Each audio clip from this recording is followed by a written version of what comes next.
안녕하세요, 제이제입니다.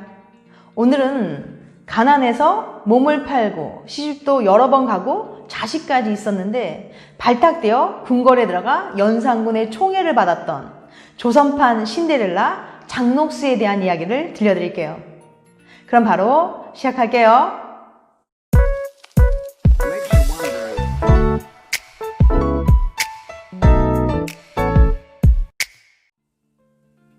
폭군 연산군의 마음을 사로잡은 치명적인 매력의 장녹스. 첫 번째, 자식까지 낳은 천한 노비 출신 장녹스, 연산군의 후궁이 되다. 폭군 연산군의 마음을 사로잡은 치명적인 매력의 장녹스, 그녀는 과연 누구일까요? 먼저 장녹스에 대한 조선왕조 실록을 살펴보겠습니다. 연산군 일기 연산 8년 11월 25일 성품이 영리하여 사람의 뜻을 잘 맞추었는데 처음에는 집이 매우 가난하여 몸을 팔아서 생활했으므로 시집을 여러 번 갔었다. 그러다가 대군 간호의 아내가 되어서 아들 하나를 낳은 뒤 노래와 춤을 배워서 창기가 되었다. 노래를 잘해서 입술을 움직이지 않아도 소리가 맑아서 들을만 했다. 나이는 30여 세였는데 얼굴은 16세 아이와 같았다. 얼굴은 보통을 넘지 못했으나 남모르는 교사와 요사스러운 아양은 견줄 사람이 없었다. 왕이 듣고 기뻐하여 드디어 궁중으로 맞아들였는데 이로부터 총이함이 날로 융성하여 말하는 것을 모두 좇았고 수건으로 봉했다. 장녹스는 흥청이라는 기생 출신에서 후궁의 지위까지 올라간 여인입니다. 연산군 일기에서 보듯이 장녹스는 30살, 그 당시 조선시대는 중년의 나이예요. 30살임에도 불구하고 16세일 정도로 동안의 모습을 가지고 있던 모양입니다. 장녹스는 충청도 문의현령을 지낸 장한필과 그의 첩 사이에서 태어났습니다. 그녀는 첩의 자식이라 힘들고 고된 삶을 살아가야 했어요. 장녹스는 가난하고 신분도 천한 여인이라 몸을 팔아 생활했고 결혼도 여러 번 했습니다. 가난에서 벗어나려고 여러 남자들에게 몸을 의탁하였던 거죠. 그러다가 제한대군의 노비로 들어가 대군의 노비와 혼인하여 아들을 하나 낳았어요. 이후에 장녹스는 가물을 익혀 이름을 떨치기 시작했는데요. 조선왕조실록에 얼굴은 중인 정도를 넘지 못했다는 기록을 미뤄봐서 그렇게 미색이 뛰어난 것은 아니었던 걸로 보이지만 춤과 노래의 탁월한 능력을 겸비하여 소문이 자자했던 것 같아요. 연산군과 장녹스 사이에 연정이 싹트게 만들어준 사람은 바로 제한대군이었어요. 제한대군은 장안에서 이름난 풍류 한량이었는데 조정에는 욕심이 없고 오로지 기생들을 초대하여 자신의 집에서 가물을 즐겼어요. 그리고 일설에서는 제한대군이 개인적으로 기르는 기생들이 여럿 있었다는 이야기 듣는데 아마도 장녹스가 그 집에 소속된 기생으로 추정됩니다. 어느 날 연산군이 미복 차림으로 술 한잔할 생각으로 삼촌인 제한대군을 찾아왔는데 그곳에서 만난 사람이 바로 장녹스예요. 연산군이 숙부인 제한대군의 집으로 행차하여 술을 마시던 도중에 제한대군이 자신이 기른 아이 중에 아주 괜찮은 아이가 있다며 장녹스를 친히 불러 가물을 하도록 했어요. 그녀의 가물을 지켜보던 연산군은 한눈에 반하여 장녹스와 하룻밤을 보내고 싶다고 청하자 제한대군은 그것을 또한 흔쾌히 승낙했습니다. 풍문에 제한대군은 오직 풍류만 즐기고 여색과 권력력이 없었기 때문에 세상 사람들은 그가 사내구실을 하지 못하는 사람이라고 여겼어요. 장녹스와 하룻밤을 보낸 연산군은 그녀를 잊지 못해 친히 궁궐로 불러들였습니다. 세상 사람들은 천한 기생을 궁궐로 불러들여 후궁을 삼았다고 비난했어요.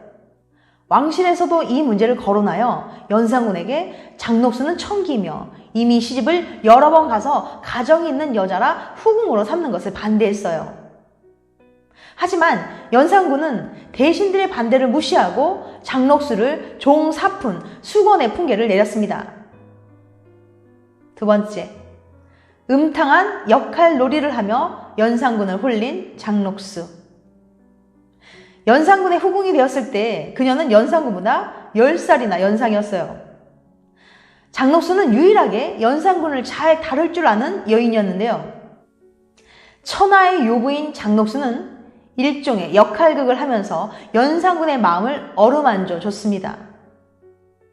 연산군은 어릴 적에 모우인 패비 윤씨가 사사되어 친어머니의 사랑을 받지 못하고 자랐거든요. 그로 인해 생긴 애정 결핍과 공허감을 장록수가 연산군과 함께 마치 소꿉놀이를 하듯 일종의 엄마와 아기 역할놀이를 하면서 해소하려고 했어요. 연산군의 아명이 백돌이었는데 장록수는 연산군을 전하라고 부르는 대신 백돌아라고 불렀는데 그녀가 자신의 아명을 불러주는 것이 막 너무 좋아서 어쩔 줄 몰라 했다고 그래요. 심할 때는 장록수가 연산군에게 잘못을 한 아기를 엄마가 꾸짖듯이 욕을 하기도 했어요. 영화 왕의 남자에서 장록수가 연산군에게 엄마가 젖줄까? 라는 대사가 나오는데요. 장록수는 비통하게 죽은 연산군의 어머니 패비 윤씨 역할을 하면서 연산군을 아이처럼 대하는 역할 놀이를 하면서 그의 마음을 풀어준 것 같아요. 그리고 그녀의 주특기인 춤과 노래 그리고 애교로서 예술적인 기질이 풍부한 연산군의 스트레스를 말끔히 해소시켜준 것 같아요. 이렇게 장록수는 연산군의 마음을 들었다 놨다 하면서 총애를 한 몸에 받게 되었습니다. 세 번째, 연산군의 총애를 얻고 권력을 휘두른 장록수. 장록수는 연산군을 때로는 어린아이처럼 때로는 노예처럼 대할 수 있는 유일한 사람이었어요. 연산군은 장록수에게 깊이 빠져들었는데 화가 나는 일이 있어도 그녀를 보면 즉시 희색을 띨 정도였다고 해요. 장록수는 연산군의 총애를 등에 업고 권력을 함부로 휘둘렀는데요. 연산군 일기 연산 8년 11월 25일 남모르는 교사와 요사스러운 아양은 견줄 사람이 없었으므로 왕이 혹하여 상사는 임금이 칭찬하여 상으로 물품을 내려주는 걸 말해요. 상사가 거만이었다. 부고의 재물을 기울여 모두 그 집으로 보냈고 금은 주옥을 다 주어 그 마음을 기쁘게 해서 노비, 전답, 가옥 또한 이루다 셀 수가 없었다. 왕에게 욕하기를 마치 노예처럼 하였다. 왕이 비록 몹시 노했더라도 장록수만 보면 반드시 기뻐하여 웃었으므로 상을 주고 벌을 주는 일이 모두 그의 입에 달렸다. 장록수는 남의 재산을 함부로 빼앗았으며 각종 뇌물과 인사청탁을 받았습니다. 그녀 덕분에 장록수의 주인이었던 제한대군의 장인 김수말은 계속해서 벼슬이 올라갔는데 이는 왕이 이때 한창 장록수를 사랑하여 그 말이라면 모두 따랐기 때문에 특별히 승서한 것이다 라는 실록의 기록에서도 확인됩니다.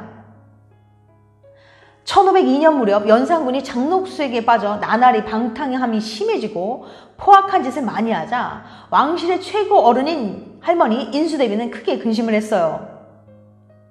하지만 연산군은 할머니의 근심 어린 충고를 받아들이지 않고 장록수를 더욱 가까이 했습니다.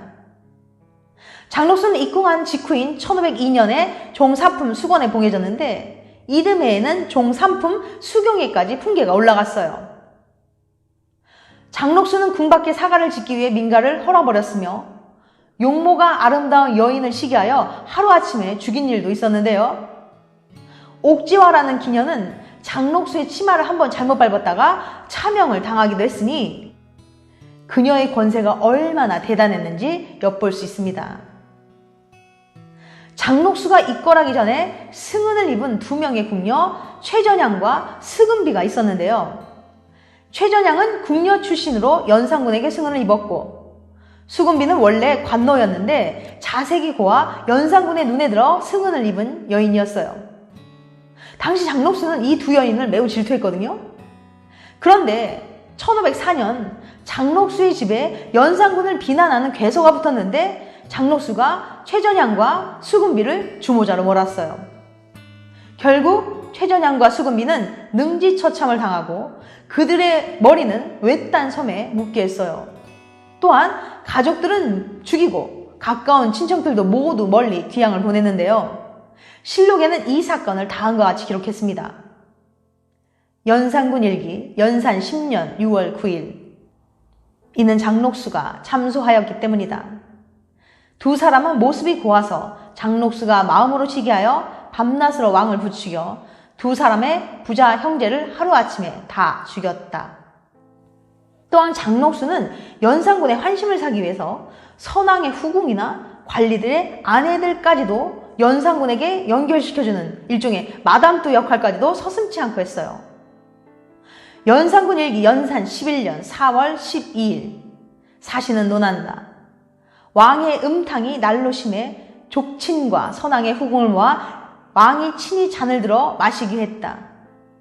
마음에 드는 사람이 있으면 장녹수와 궁인을 시켜 누구의 아내인지 비밀리에 알아보게 하여 외워두었다가 궁중에 묵게 하여 밤에 강제로 간음하며 낮에도 그리하였다. 네 번째, 길거리에서 비참한 치유를 맞이한 장녹수. 1506년 8월 23일 연산군은 후원에서 나인들과 잔치를 하다가 시 한 수를 읊었습니다. 인생은 풀에 맺힌 이슬 같아서 만날 때가 많지 않은 것. 시를 읊은 후 연산군은 갑자기 눈물을 흘렸어요. 다른 여인들은 이 모습을 보고 몰래 비웃었으나 장녹수와 전비만은 눈물을 머금고 흐느꼈어요. 그러자 연산군은 장녹수와 전비의 등을 어루만지면서 지금 태평한 지 오래이니 어찌 불의변이 있겠느냐마는 만약 병고가 있게 되면 너희들은 반드시 면치 못하리라고 말했어요. 그들은 앞날을 예견한 걸까요? 이날은 바로 1506년 9월 2일 중종반정이 일어나기 열흘 전이었어요. 중종반정을 성공시킨 반정군들은 온갖 비난의 대상이었던 장녹수를 잡아들였습니다. 반정군들에게 붙잡혀 끌려온 장녹수는 차명에 처해졌어요. 길 가던 수많은 사람들은 그녀의 시체에 기와장과 돌멩이를 던지며 욕설을 퍼부었습니다. 사람들이 던진 돌은 순식간에 돌무더기를 이루었다고 합니다. 장녹수의 재산은 모두 몰수되었고 장녹수의 하인들은 그녀의 권세를 믿고 남의 집 재산을 빼앗기도 하고 사람을 때려 다치게 했다는 죄목으로 형벌을 받았어요. 기생에서 후궁의 반열에 올라 연산군의 마음을 들었다 놨다 하며 권세를 누렸던 장녹수. 그녀는 연산군의 광기를 유일하게 제어할 수 있는 존재였지만 그녀는 연산군의 음탕한 생활과 악행을 더욱 부추기고 말았어요. 결국 장녹수는 길거리에서 돌무더기에 깔려 온갖 비난을 받으며 비참한 최후를 맞이했습니다. 지금까지 장녹수에 대해서 말씀드렸어요. 끝까지 시청해주셔서 감사합니다. 다음에 또 봬요. 안녕.